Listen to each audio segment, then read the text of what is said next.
In the grand city of Athens, Duke Theseus eagerly prepares for his wedding to Hippolyte, the fierce queen of the Amazons, an event meant to symbolize unity and order. However, a dispute disrupts the harmony when a nobleman, Aegeus, storms into the court, dragging his daughter Hermia before the duke. Aegeus demands that Hermia marry Demetrius, a suitor of his choosing, but the young woman, bold and unyielding, refuses. Her heart belongs to Lysander. Theseus, bound by the laws of Athens, decrees that Hermia must obey her father or face dire consequences, life in a nunnery or even death. As the lovers exchange desperate glances, the tension in the room crackles like a storm about to break.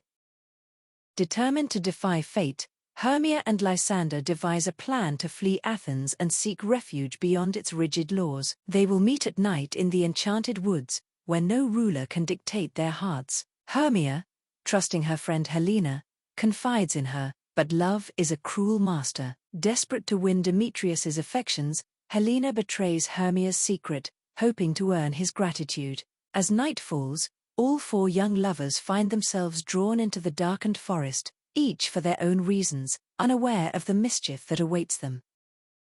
Deep within the forest, the world of mortals and magic intertwines. Oberon, the proud and vengeful king of the fairies, argues with his equally strong-willed queen, Titania, over the possession of a changeling child. The boy, beautiful and innocent, has become the source of their bitter conflict, with Titania refusing to yield him to Oberon's demands. Enraged, Oberon devises a plan to humble Titania and take the child for himself. Calling forth his mischievous servant Puck, he orders him to find a magical flower whose potion can make a person fall in love with the first creature they see upon waking.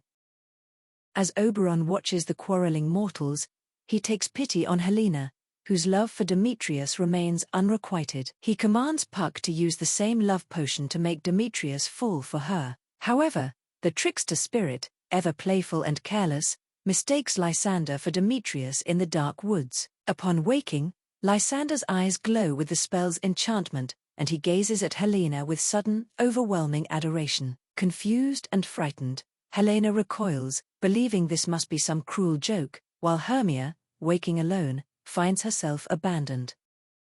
Elsewhere in the woods, a group of bumbling craftsmen, led by the boastful weaver Bottom, gather to rehearse a play they wish to perform for Theseus's wedding. Their chosen tale is Pyramus and Thisbe, a tragic romance, but their performance is anything but tragic. Bottom, ever full of himself, insists on playing every role, much to the exasperation of his fellow actors. Unaware of the magical forces at work in the woods, the rustics practice their lines, their voices echoing through the trees, oblivious to the mischief creeping toward them.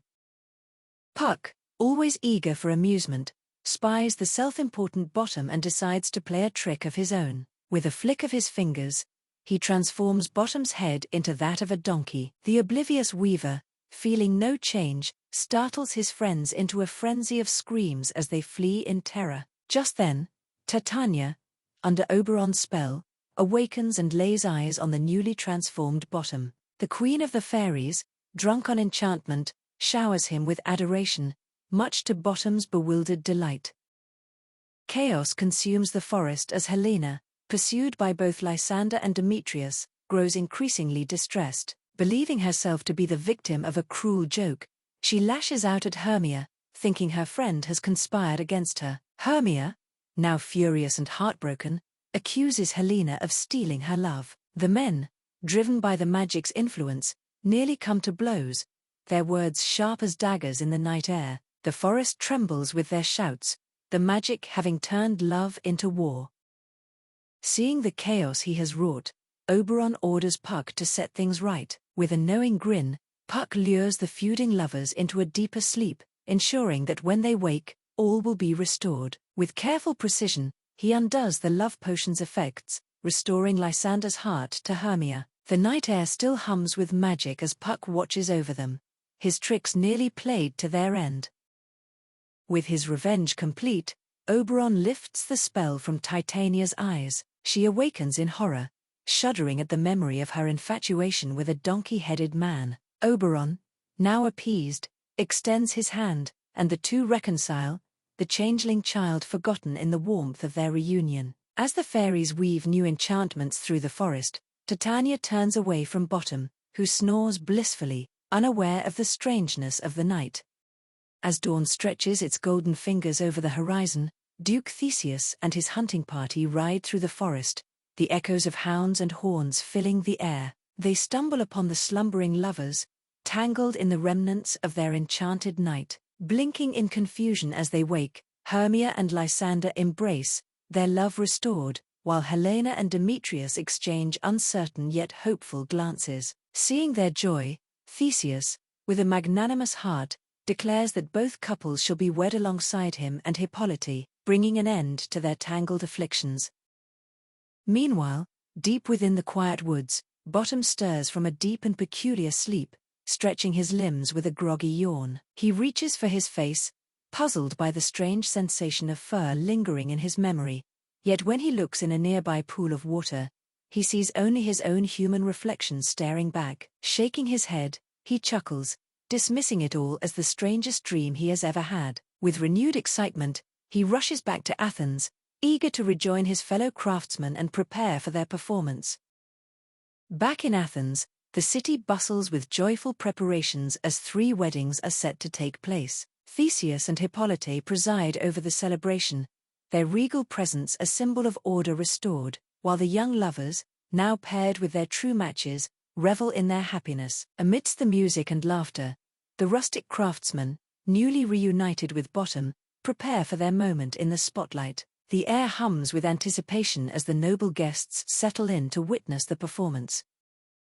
The craftsmen take the stage, launching into their highly exaggerated, melodramatic retelling of Pyramus and Thisbe. Bottom, playing Pyramus, delivers his lines with such wild enthusiasm that the audience can barely contain their laughter. Flute, a timid youth forced to play Thisbe, does his best to keep up, his falsetto trembling with effort. Though the play is filled with absurd mistakes and unintentional hilarity, it becomes an undeniable highlight of the night, and even the noble audience cannot help but delight in its earnestness.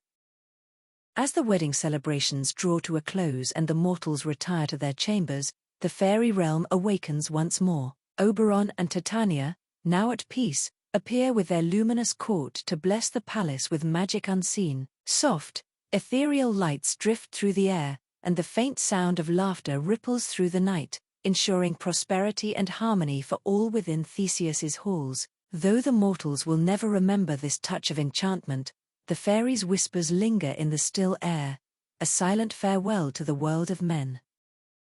And then, stepping forward from the shadows, the ever-mischievous Puck takes center stage. With a twinkle in his eye, he bows deeply, as if addressing some unseen audience beyond time itself. He offers a final jest, a playful assurance that if any of the night's magic has offended, it was all but a dream. With a wink, he vanishes into the night, leaving behind only the rustling of leaves and the echo of laughter that seems to dance on the wind.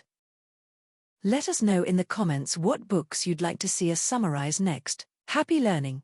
We will catch you in the next story.